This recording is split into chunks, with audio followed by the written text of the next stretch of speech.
బిస్మిల్లాహిర్రహమానిర్రహీం. పుస్తకం 42. పోగొట్టుకున్న వస్తువులను ఎవరో కనుగొనడం. లుకాతా. సంచిక 608. ఉబై బిన్ కాబ్ రజల్లాతలానుహు గారి కథనం ప్రకారం నాకు 100 దినార్లు ఉన్న ఒక సంచి దొరికింది. కాబట్టి నేను ప్రవక్త సల్లల్లాహు అలైహి వసల్లం గారి వద్దకు వెళ్ళి ఆ విషయం ఆయనకు తెలియజేశాను. ఆయన దీని గురించి 1 సంవత్సరం పాటు బహిరంగంగా ప్రకటించు అని అన్నారు. నేను అలాగే చేశాను. కానీ దాన్ని స్వీకరించడానికి ఎవరూ రాలేదు. కాబట్టి నేను మళ్ళీ ప్రవక్త సల్లల్లాహు అలైహి వసల్లం గారి వద్దకు వెళ్ళాను. ఆయన మరో సంవత్సరం పాటు బహిరంగంగా ప్రకటించు అని అన్నారు. నేను అలాగే చేశాను. కానీ దాన్ని స్వీకరించడానికి ఎవరూ రాలేదు. నేను 3వసారి ఆయన వద్దకు వెళ్ళాను. అప్పుడు ఆయన ఆ సంచిని దానిని కట్టడానికి ఉపయోగించిన దారాన్ని నీ దగ్గరే ఉంచుకో, అందులో ఉన్న డబ్బును లెక్కించు, దాని యజమాని వస్తే అతనికి ఇచ్చేయి, లేకపోతే దాన్ని ఉపయోగించు అని అన్నారు. ఉపవాక్యాత సలామా రజల్లాహు గారు ఇలా అన్నారు. నేను అతన్ని సువైద్ మరొక ఉపవాక్యాతను మక్కాలో కలిశాను. మరియు అతను ఇలా అన్నారు. ఉబై 3 సంవత్సరాల పాటు ప్రకటన చేశాడో లేడో 1 సంవత్సరమే చేశాడో నాకు తెలియదు. సంఖ్య 609. జైద్ బిన్ ఖాలిద్ రజల్లాహు గారి కథనం ప్రకారం ఒక బెడూయిన్ ప్రవక్త వద్దకు వెళ్ళి పోగొట్టుకున్న వస్తువుని ఎలా సంపాదించాలో అడిగారు. ప్రవక్త గారు ఇలా అన్నారు. దాని గురించి 1 సంవత్సరం పాటు బహిరంగ ప్రకటన చెయ్యి. దాని పెట్టె యొక్క వర్ణన మరియు దానికి కట్టిన తాడును గుర్తించుకో. ఎవరైనా వచ్చి అది తనదేనని చెప్పి దానిని సరిగ్గా వర్ణిస్తే అతనికి ఇచ్చేయి, లేకపోతే దాన్ని ఉపయోగించు. అతను, ఓ ప్రవక్త, తప్పిపోయిన గుర్ర సంగతి ఏమిటి అని అడిగారు.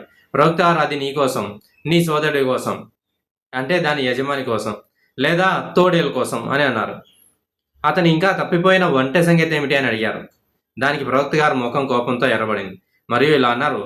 దానితో నీకు పనేమి లేదు, ఎందుకంటే దానికి కాళ్ళు ఉన్నాయి, దానికంటూ నీటి నిల్వ ఉంది, అది నీటి ప్రదేశాలను చేరుకొని నీటిని త్రాగగలదు మరియు చెట్లను తినగలదు. సంఖ్య 610. యహియా నుండి సులైమాన్ బిన్ బిలాల్ రజల్లాహు గారు ఉల్లేఖించారు. యజీద్ మౌలా అల్ మున్బాయిత్ జైద్ బిన్ ఖాలిద్ రజల్లాహు అన్హుమా గారు ఇలా అనడం విన్నారు. లుకాతా గురించి ప్రవక్తను అడిగారు. ఆయన ఇలా అన్నారు. దాని పాత్ర యొక్క వర్ణనను మరియు దానిని కట్టిన తాడు గురించి గుర్తించుకోండి మరియు దానిని 1 సంవత్సరం పాటు బహిరంగంగా ప్రకటించండి. యజీద్ రజల్లాహు ఇంకా ఇలా అన్నారు. ఎవరో హక్కును కోరుకోకపోతే దాన్ని కనుగొన్న వ్యక్తి దాన్ని ఖర్చు చేయవచ్చు మరియు అది అతనికి అప్పగించబడిన అమానతుగా పరిగణించబడుతుంది. యహియా రజల్లాహు ఇలా అన్నారు. చివరి వాక్యాలు ప్రవక్త చెప్పారో లేక యజీద్ చెప్పారో నాకు తెలియదు. జైద్ రజల్లాహు గారు ఇంకా ఇలా అన్నారు. తప్పిపోయిన గర్ర సంగతి ఏమిటి అని ప్రవక్తను అడిగారు. ప్రవక్త గారు ఇలా అన్నారు. దీనిని తీసుకో, ఎందుకంటే ఇది నీ కోసం లేదా నీ సహోదరుడు, అంటే దాని యజమాని కోసమో లేదా తోడేల కోసమో ఉంది. దీనిని బహిరంగంగా కూడా ప్రకటించాలని యజీద్ రజల్లాహు జోడించారు. అప్పుడు ఆ వ్యక్తి తప్పిపోయిన ఒంటె గురించి ప్రవక్తను అడిగారు. ప్రవక్త గారు ఇలా అన్నారు. దానిని వదిలేయి, ఎందుకంటే దానికి కాళ్ళు, నీటి తొట్టి, జలాశయం ఉన్నాయి. దాని యజమాని దాన్ని కనుగొనే వరకు అది నీరున్న ప్రదేశానికి చేరుకొని చెట్లను తింటుంది. సంఖ్య 611. జైద్ బిన్ ఖాలిద్ రజల్లాహు గారి కథనం ప్రకారం ఒక వ్యక్తి వచ్చి తప్పిపోయిన వస్తువుని తీసుకోవడం గురించి అల్లా ప్రవక్తను అడిగారు. ప్రవక్త సల్లల్లాహు అలైహి వసల్లం గారు అన్నారు. దాని పాత్ర యొక్క వర్ణనను మరియు దాన్ని కట్టిన తాడును గుర్తించుకోండి మరియు దాని గురించి 1 సంవత్సరం పాటు బహిరంగంగా ప్రకటించండి. దాని యజమాని వస్తే దానిని అతనికి ఇవ్వండి, లేకపోతే దానితో మీకు ఇష్టమైనది చేసుకోండి. అప్పుడు అతను, తప్పిపోయిన గుర్ర సంగతి ఏమిటి అని అడిగారు. ప్రవక్త సల్లల్లాహు అలైహి వసల్లం గారు ఇలా అన్నారు. అది నీ కోసం, నీ సహోదరుడి కోసం, అంటే దాని యజమాని కోసం లేదా తోడేల కోసం. అతను ఇంకా, తప్పిపోయిన ఒంటె సంగతి ఏమిటి అని అడిగారు. ప్రవక్త సల్లల్లాహు అలైహి వసల్లం గారు ఇలా అన్నారు. అది నీకు అనవసరం. దానికి దాని నీటి పాత్ర, జలాశయం మరియు దాని కాళ్ళు ఉన్నాయి మరియు దాని యజమాని దాన్ని కనుగొనే వరకు అది నీటిని చేరుకొని తాగి చెట్లను తింటుంది. సంఖ్య 612. అనస్ రజల్లాహు గారి కథనం ప్రకారం ప్రవక్త సల్లల్లాహు అలైహి వసల్లం గారు దారిలో పడి ఉన్న ఒక ఖర్జూరపు పండ్లను చూసి ఇలా అన్నారు. ఇది సదకా నుండి వచ్చిందేమోనని నాకు భయం లేకపోయి ఉంటే నేను దానిని తిని ఉండేవాడిని. అబూ హురైరా రజల్లాహు గారి కథనం ప్రకారం ప్రవక్త సల్లల్లాహు అలైహి వసల్లం గారు ఇలా అన్నారు. కొన్నిసార్లు నేను ఇంటికి తిరిగి వచ్చినప్పుడు నా మంచం మీద ఒక ఖర్జూర పండు ఉండడం చూసి దానిని తినడానికి తీసుకుంటాను, కానీ అది సదకాకు సంబంధించిందేమోనని భయపడి దానిని పారవేస్తాను. సంఖ్య 613. అబూ హురైరా రజల్లాహు గారి కథనం ప్రకారం అల్లాహ్ మక్కా ప్రజలపై తన ప్రవక్తకు విజయాన్ని ప్రసాదించినప్పుడు ఆయన ప్రవక్త ప్రజల మధ్య నిలబడి అల్లాహ్ను కీర్తించిన తర్వాత ఇలా అన్నారు. అల్లాహ్ మక్కాలో యుద్ధాన్ని నిషేధించారు మరియు దానిపై తన ప్రవక్తకు, విశ్వాసులకు అధికారాన్ని ఇచ్చారు. కాబట్టి నాకు ముందు ఎవరికైనా యుద్ధం చేయడం నిషిద్ధం, మరి అది నాకు పగటిపూట కొంత సమయం వరకు చట్టబద్ధం చేయబడింది. మరియు నా తర్వాత ఎవరికీ అది చట్టబద్ధం కాదు. దాని జంతువులను తరమకూడదు, దాని ముళ్ళ పొదలను పగిలించకూడదు, మరియు దాని కింద పడిన వస్తువులను తీయడం అనుమతించబడదు, దానికోసం బహిరంగ ప్రకటన చేసిన వారికి తప్ప. మరియు ఎవరి బంధువు అయితే హత్య చేయబడ్డారో వారికి దానికోసం పరిహారం స్వీకరించబడమో లేదా ప్రతీకారం తీర్చుకోవడమో చేసే అవకాశం ఉంటుంది. అల్ అబ్బాస్ రజల్లాహు అన్హు ఇలా అన్నారు, అల్ ఇక్దార్ తప్ప, ఎందుకంటే మేము దానిని మా సమాధులలో మరియు ఇళ్లలో ఉపయోగిస్తాం.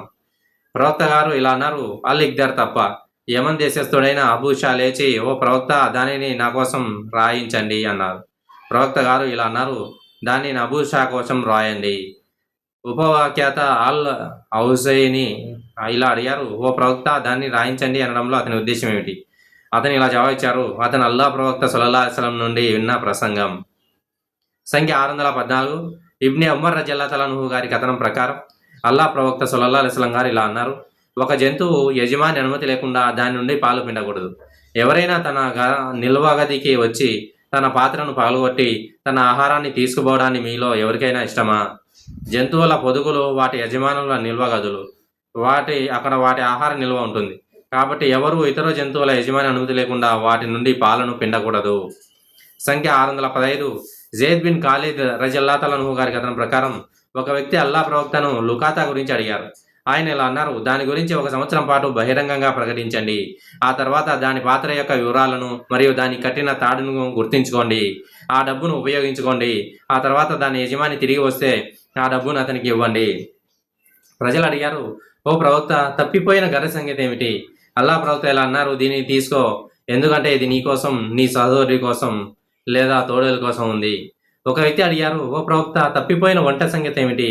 అల్లా ప్రవక్తకు కోపం వచ్చింది మరియు ఆయన చెంపలు లేదా ముఖం ఎర్రబడ్డాయి మరియు ఇలా అన్నారు, దాని యజమాని దానిని కనుగొనే వరకు దాని కాళ్ళు మరియు దానికి నీటి పాత్ర ఉన్నందున దానితో నీకు పని లేదు. సంఖ్య 616. సువైద్ బిన్ గఫాలా రజల్లాహు అన్హు గారి కథనం ప్రకారం ఒక పవిత్ర యుద్ధంలో నేను సల్మాన్ బిన్ రబియా మరియు సుహానులతో కలిసి ఉన్నప్పుడు నాకు ఒక కొరడా దొరికింది. వారిలో ఒకరు దానిని కింద పడివేయాలని నాతో చెప్పారు, కానీ నేను అలా చేయడానికి నిరాకరించి దాని యజమాని దొరికితే అతనికి ఇస్తానని, లేకపోతే నేనే దాన్ని ఉపయోగించుకుంటానని చెప్పాను. మేము తిరిగి వస్తున్నప్పుడు హజ్ చేశాం మరియు మదీనా మీదుగా వెళ్తున్నప్పుడు నేను ఉబై బిన్ కాబ్ రజల్లాహు అన్హును దాని గురించి అడిగాను. అతను ఇలా చెప్పారు, ప్రవక్త గారి జీవితకాలంలో నాకు 100 దీనార్లు ఉన్న సంచి దొరికింది. దాన్ని నేను ప్రవక్త గారి వద్దకు తీసుకెళ్లగా వారు నాతో దాని గురించి 1 సంవత్సరం పాటు బహిరంగంగా ప్రకటించు అని అన్నారు. కాబట్టి నేను దానిని 1 సంవత్సరం పాటు ప్రకటించి ప్రవక్త గారి వద్దకు వెళ్ళాను. అప్పుడు వారు దీనిని మరో సంవత్సరం పాటు బహిరంగంగా ప్రకటించు అని అన్నారు. కాబట్టి నేను వారిని మరో సంవత్సరం పాటు ప్రకటించాను. నేను మళ్ళీ వారి వద్దకు వారు ఇంకో సంవత్సరం పాటు ప్రకటించు అని అన్నారు. కాబట్టి నేను ఇంకో సంవత్సరం పాటు ప్రకటించాను. నేను 4వసారి ప్రవక్త వారి వద్దకు వెళ్ళగా వారు ఆ డబ్బు మొత్తం, అది ఉన్న సంచి వివరాలు మరియు దాన్ని కట్టిన తాడును గుర్తించుకో, ఒకవేళ దాని యజమాని వస్తే దానిని ఇచ్చేయి, లేకపోతే దాన్ని వాడుకో అని అన్నారు. 617వ హదీస్. సలామా రజల్లాహు అన్హు గారు కథనం. పైన కథనాన్ని ఉబై బిన్ కాబ్ నుండి ఉటంకిస్తూ నేను తర్వాత మక్కాలో ఉప హదీస్ కర్తను కలిశాను. కానీ కాబ్ తాను కనుగొన్న విషయాన్ని 1 సంవత్సరం క్రితం ప్రకటించాడో లేదో 3 సంవత్సరాల క్రితం ప్రకటించాడో అతనికి గుర్తులేదు. సంఖ్య 618. జైద్ బిన్ ఖాలిద్ రజల్లాహు అన్హు గారి కథనం ప్రకారం ఒక బెదూయిన్ స్త్రీ ప్రవక్తను లుకాతా గురించి అడిగింది. దానికి ప్రవక్త గారు ఇలా అన్నారు, దాని గురించి 1 సంవత్సరం పాటు బహిరంగంగా ప్రకటించండి. తర్వాత ఎవరైనా వచ్చి లుకాతా ఉన్న పాత్రను మరియు దానికి కట్టిన తాడును వివరిస్తే దాన్ని అతనికి తిరిగి ఇచ్చేయండి, లేకపోతే దాన్ని ఖర్చు పెట్టండి. ఆ తర్వాత అతను తప్పిపోయిన ఒంటి గురించి ప్రవక్తను అడిగారు. ప్రవక్త ముఖం ఎర్రబడింది మరియు ఆయన ఇలా అన్నారు, దాని గురించి నీకు ఏమీ చింత లేదు, ఎందుకంటే దాని నీటి తొట్టి మరియు కాళ్ళు ఉన్నాయి. అది నీటిని చేరుకొని తాగుతుంది మరియు చెట్లను తింటుంది. దాని యజమాని దాన్ని కనుగొనే వరకు దాన్ని అక్కడే వదిలివేయండి. ఆ తర్వాత అతను తప్పిపోయిన గొర్రె గురించి ప్రవక్త అడిగారు. దానికి ప్రవక్త సల్లల్లాహు అలైహి వసల్లం గారు ఇలా అన్నారు, అది నీ కోసం, నీ సహోదరి కోసం లేదా తోడేల కోసం. సంఖ్య 619. అబూ బకర్ రజల్లాహు అన్హు గారి కథనం ప్రకారం నేను దారిలో వెళ్తుండగా అకస్మాత్తుగా ఒక గొర్రెల కాపరి తన గొర్రెలను తోలుకుంటూ కనిపించారు. నేను అతన్ని, నువ్వు ఎవరి సేవకుడివి అని అడిగాను. అతను, నేను కురైష్ తెగకు చెందిన ఒక వ్యక్తి యొక్క సేవకుడిని అని బదులిచ్చారు. ఆ తర్వాత అతను తన పేరు చెప్పగా నేను అతన్ని గుర్తుపట్టాను. నేను, నీ గొర్రెలకు పాలు ఉన్నాయా అని అడిగాను. అతను అవును అని బదిలిచ్చారు. నేను నా కోసం పాలు పితుకుతావా అని అడిగాను. అతను అవునని బదిలిచ్చారు. నేను అతన్ని ఆజ్ఞాపించగా అతను గొర్రెలలో ఒకదానిని కాళ్ళు కట్టేశారు ఆ తర్వాత నేను అతన్ని పొదుగు నువ్వు దుమ్ము లేకుండా శుభ్రం చెయ్యి, చేతులకు ఉన్న దుమ్మును దులుపుకో అని చెప్పాను. అతను చప్పట్లు కొట్టి తన చేతులకు ఉన్న దుమ్మును దులుపుకున్నాడు. ఆ తర్వాత అతను కొద్దిగా పాలు పితికాడు. నేను ఆ పాలను అల్లా ప్రవక్త కోసం ఒక కుండలో పెట్టి దాని మూతిని ఒక గుడ్డ ముక్కతో మూసి అది చల్లబడే వరకు దానిపై నీళ్లు పోశాను. నేను దానిని ప్రవక్త వద్దకు తీసుకువెళ్ళి, ఓ ప్రవక్త తాగండి అని అన్నాను. నాకు సంతృప్తి కలిగే వరకు ఆయన దానిని త్రాగారు.